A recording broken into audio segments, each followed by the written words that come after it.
Hey guys, welcome back to Just Being a Mom podcast. And you guessed it, I'm tired. So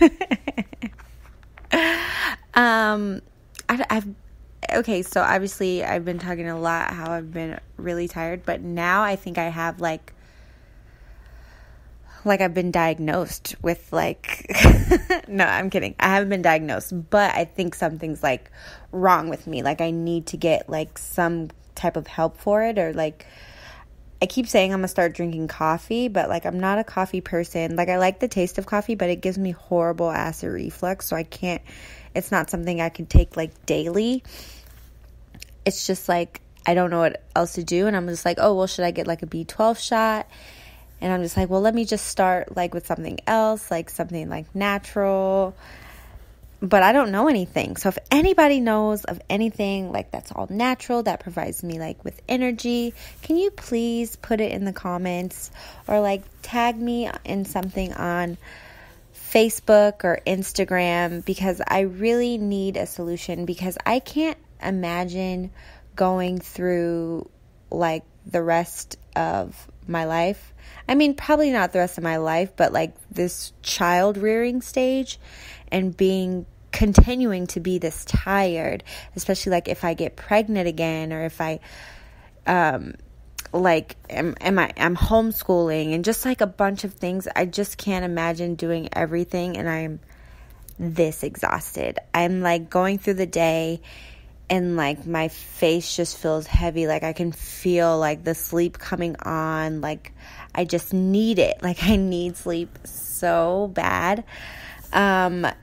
It's bad. We were at story time today at the library, and I'm falling asleep, dozing off during story time. Mind you, this is not a boring story time. They're not just reading. They're up and dancing, and she's singing, and music, and there is reading, and there's puppets, and so it's this whole ordeal.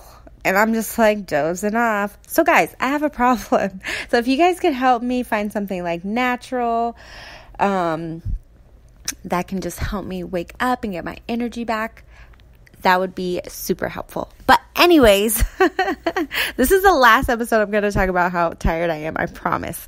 But anyways, today we are talking about, this is our second episode of our 3-week series on big life changes and how they affect children.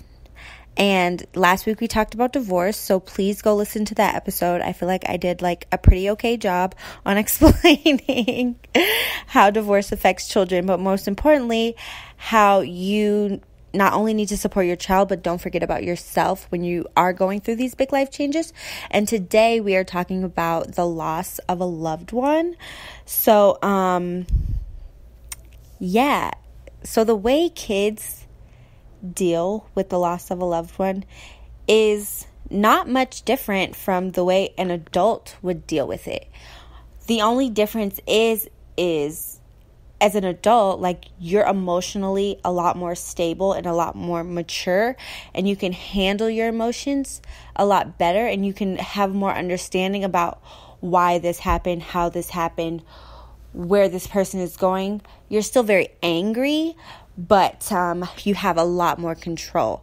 As a child, they're still developing their emotional stages, and they still need emotional support and emotional security and emotional growth.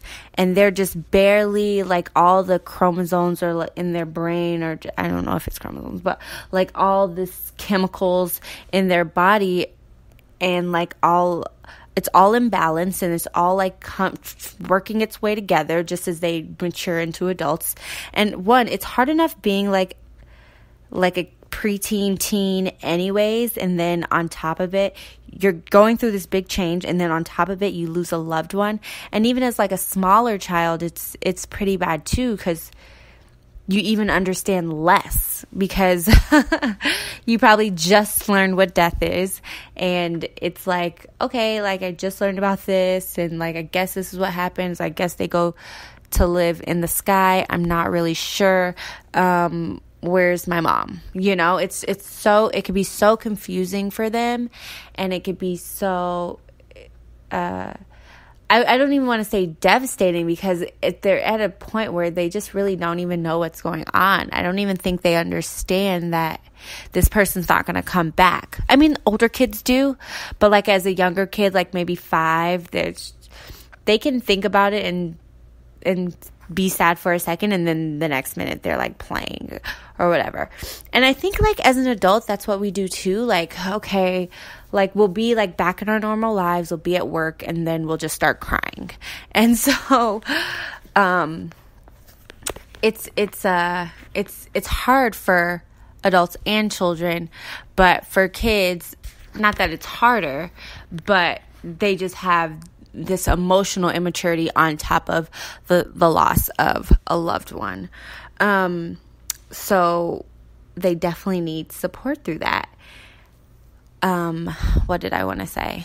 I didn't write it down this time, so I'm just like off the dome. So some ways to support your child through a loss is listening to how they feel, empathizing with them, feeling what they're feeling, talking to them, being there for them. If they need space, give them space, but getting them up and out and back into their normal activities. Don't just let them sit and grieve for too long. Yes, everybody has their own grieving process, but try to pick them up out of that, get them back into their normal routine. Or even if it's a fun activity that their loved one who passed away loved to do, just get them doing something fun, get their mind off of it, but still honoring that loved one that they lost. So just helping them through that, supporting them. And therapy, guys, there's grievance counselors, there's grievance groups, there's even kids grievance groups, guys. There's so much support out there. You just have to like Google it, okay? But there's therapists. I definitely think kids that have gone through some type of trauma need therapy. I honestly, anybody who's gone through some type of trauma needs therapy, even the most minimal amount of trauma. You need some type of therapy, okay? So yeah, just getting them some help. And it also depends on how they're dealing with it. A lot of kids tend to act out. A lot of kids tend to go into like a deep depression. They stop talking to everybody. They stop doing their normal things. So that's why I feel like it's super important just to get them back into the flow of things, get them back into hanging out with their friends and just being like their normal selves again, and just grieving in a healthy way. And for you, because we can't forget about you, Mom, you need to take care of yourself too. If it's a situation, I mean, of course, it all depends on who died. But if it's a situation where you guys both lost a loved one, like a grandparent, you have to take care of yourself too. You have to grieve the best that you can.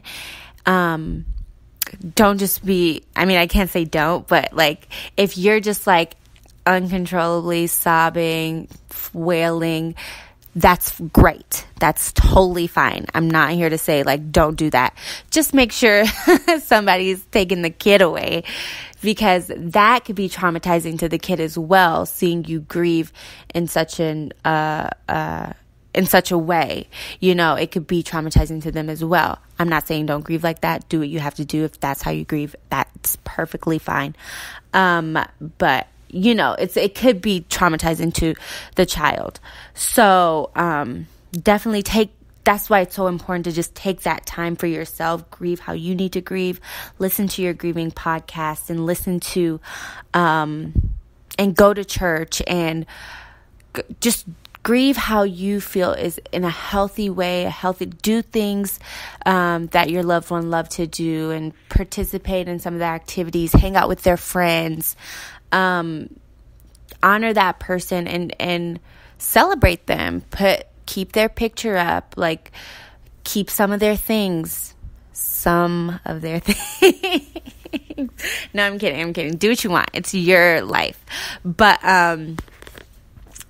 you do have to I do support a healthy grieving process. There are ways that you can do it that is really unhealthy.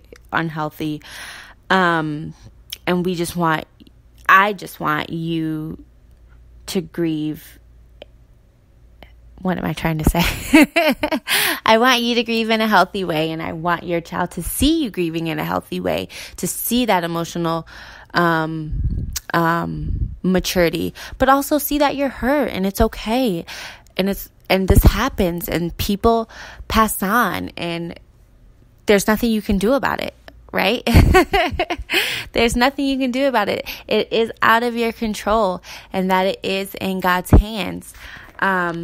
Or whatever you believe, in the universe hands. I don't believe that, but whatever. Just trying to be respectful of everybody.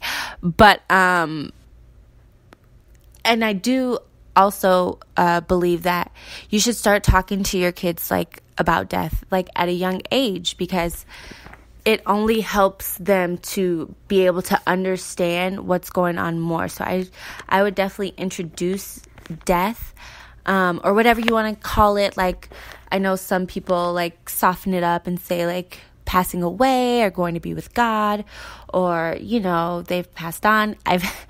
I don't suggest lying, but I've heard lots of parents lie. They say, oh, they went on a long trip. They are not coming back. I don't suggest lying. I just say, to be really honest, just have a conversation about what death is. And I always say, like, you'll see that person again. Like, this is how I will explain it to Elijah. At least where I'm at right now. This may change, obviously, in the future. But I would just say something like, hey, they loved you so much, but everybody has to go be with God. And everybody has to go at a different time. And this is just his time. But I promise you, you'll see him again. God loves you. He loves you. He's looking down on you, or he or whoever, or grandma's looking down on you. And, you know, she's protecting you. She's making sure you're safe. And, you know, just try to talk to him like that way about like what death is, and like, oh, if we do lose a loved one, obviously all of us are going to lose loved ones. So it's just important that we bring up the conversation early on, so they're more likely to understand it when it's happening. But every situation is different. I'm not saying like, oh, you have to do this or you have to do that, or you have to do what works best for your family. So if you know that your kid's not going to understand this right now, wait. And if you feel like your kid is going to have like a good understanding, then tell them. Or if somebody's sick in your family, try to prepare them like, hey, so-and-so's not going to be around much longer. Guess where they're going? They're going to be with God. And just try to celebrate that, and try not to make it such a sad thing. It is a celebratory thing because, you know, they lived such a full life here, and we're celebrating them in the next life. So that's how, as a believer, that's how I would explain it. But definitely take some time to think about what you would say to your child in that situation. I used to babysit for a kid, and I used to drink these, I mean, I guess I still drink shakes, but like these veggie shakes, and I was drinking the shake, and he was just like, what are you drinking? I was like, oh, a veggie shake. And he was just like, why are you drinking that?